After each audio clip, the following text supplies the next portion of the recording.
আসসালামু আলাইকুম। কেমন আছেন আপনারা সবাই? আশা করি ভালো আছেন।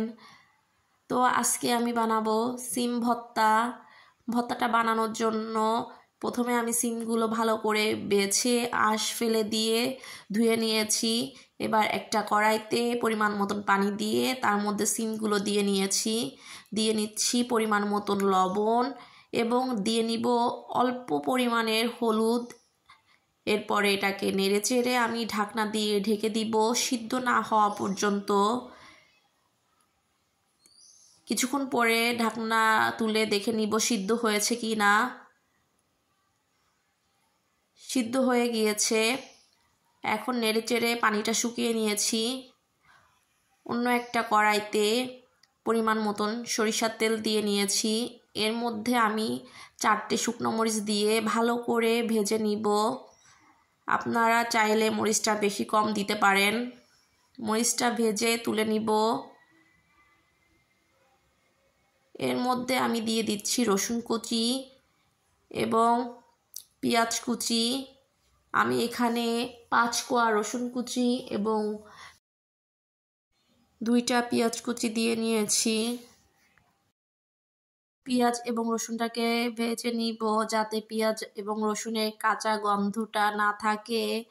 এতে করে ভর্তাটা অনেকক্ষণ ভালো থাকবে এবং খেতেও মজা হবে। ভেজে নিয়ে তুলে নিচ্ছি।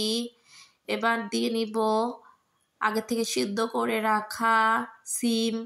এটা কিছুক্ষণ ভেজে নিয়ে এরপরে চলে যাব শিলপাটায় ভর্তাটা বাটার জন্য। প্রথমে আমি 2 চামচ সরিষা দিয়ে তার মধ্যে অল্প পরিমাণে লবণ দিয়ে বেটে নিচ্ছি।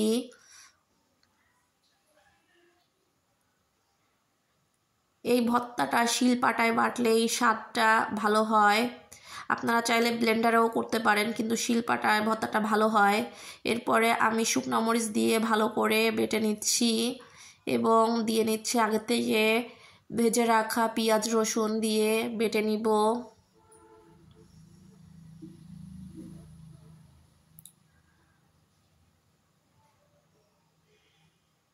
এরপরে সিমগুলো দিয়ে ভালো করে বেটে নিচ্ছি।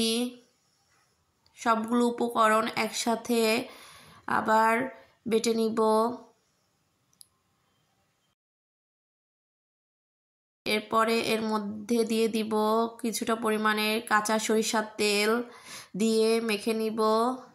রেডি হয়ে গেল মজাদার সিম ভর্তা।